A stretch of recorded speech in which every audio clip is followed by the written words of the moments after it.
Hi guys, I'm Nate Shamel. I'm doing a project today in After Effects, and we're going to talk about precompositions and how you can use them to really spice up your animations and to make your animations and overall projects just much easier to render and to view. So first thing I'm going to do here is I'm going to make a new project. So obviously whenever you go into After Effects, you're going to have to make a new project. If you're not familiar, this isn't really a tutorial about the interface. It's just more specifically about precompositions. So one of the major things we're going to do right away is go in here and click this little button here, which is a new composition. And I'll just leave it named Comp1. Size of a standard, let's see here. I'll probably just do standard TV. So these settings you can look up, but this is about the average size of a TV right here. Or I'm sorry, this one right here, HDTV, 1080p, perfect. All right, so we have a comp. Now what we're gonna do to use pre-comps is you basically have to make a shape, and the way you make a shape is you're gonna go, you basically have to make a black solid right here. So that's layer, new. We can do actually any of these, but I'll probably do. Let's try a shape layer. Shape layer is going to give us this big black box. You know, nothing like a shape that you normally see.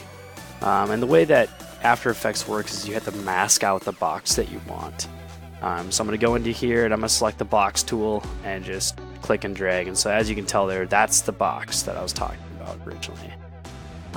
So it's nothing too crazy, and you can change this. I'll just do white now because I'm going to do a raindrop. So I'm going to make this real skinny, maybe a little bit shorter here. And so basically when you're looking to use precompositions, you're basically looking to simplify any sort of animations you do, or be able to repeat a certain shape. And so that's why we're making a shape real quick. In addition to that, we're going to make the very tip of the raindrops. We're going to make the little lips down here. And if you guys know your hotkeys, you can really use those to, kind of navigate around and to make these shapes a little bit quicker. All right, well that kind of looks like a raindrop, maybe a little bit skinnier. Not super perfect, right? But you can adjust it to see how you want it.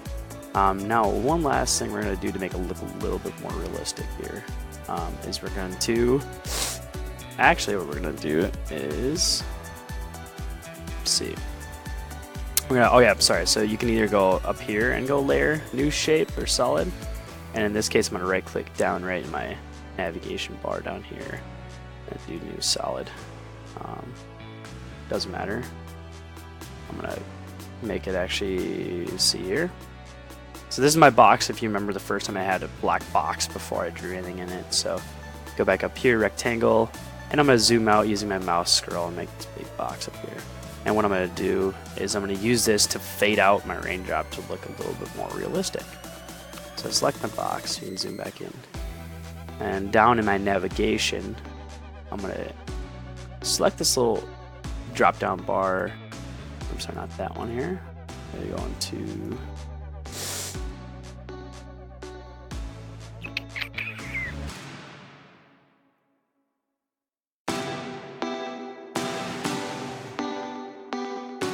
see here.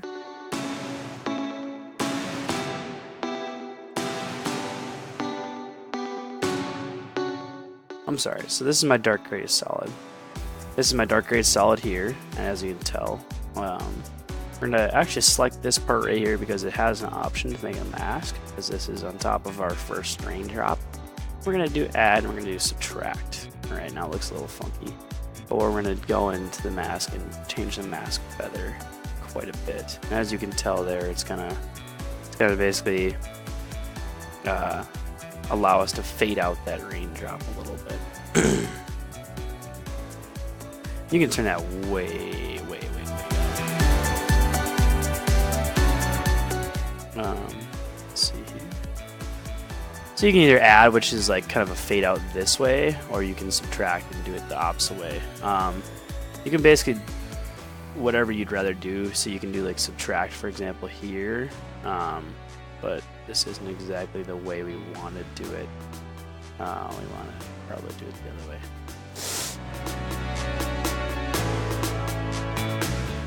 Alright, so once you make your boxes, what you can do for this animation is this is your timeline here. So anything, this is going to be, the simple way to look at this is that you start an action here and you end it in action here.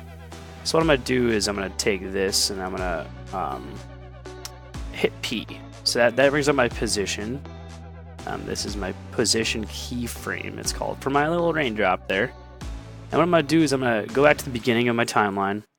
I'm going to drag this up off the screen. And that way, so that's where it starts. If I go to about 20 frames, I'm going to drag it all the way down. Now, before you do that, you also have to click this little button so you activate it. I'm sorry. Back to the beginning. Now, when you hit the space bar, it's going to drop like that, and it's going to disappear. So it's going to kind of fade out, right?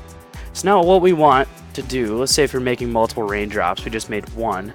We want to simplify, we want to repeat that animation. So to do that, we're going to have to use a pre-comp. And so I'm going to select my layers, and I can hit Control-Shift-C.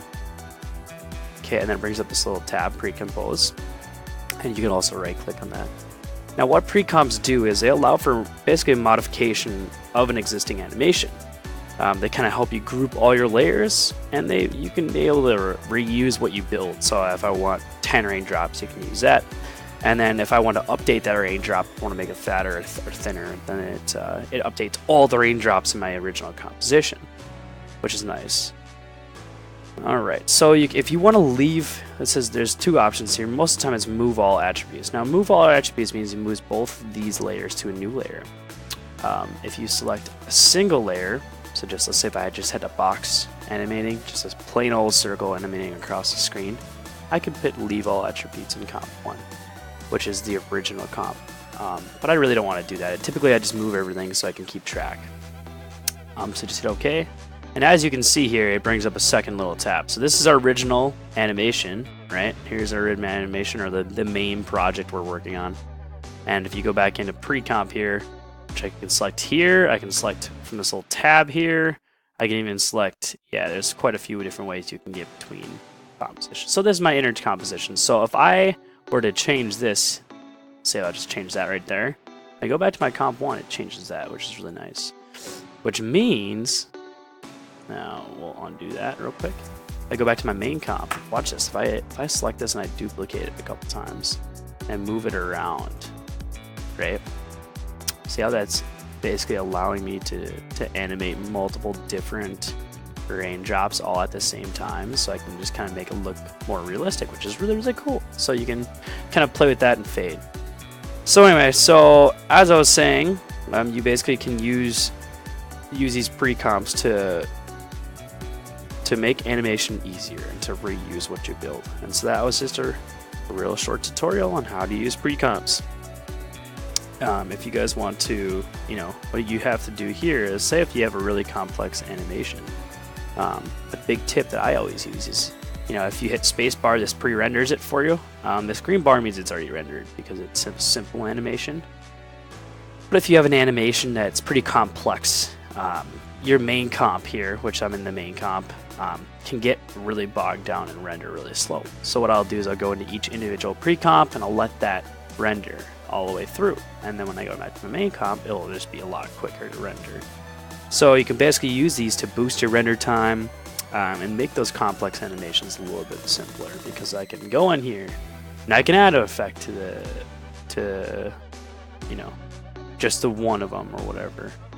And so next thing you know, one of them's changed, but not all of them are changed. If I want to change all of them, I can adjust this. Next thing you know, they're all changed a little bit. So, all right, and that's how you use pre-comps. You basically use them to make more complex animations more simple and use them to easily organize your projects. So, all right, thank you guys and have a great rest of your day.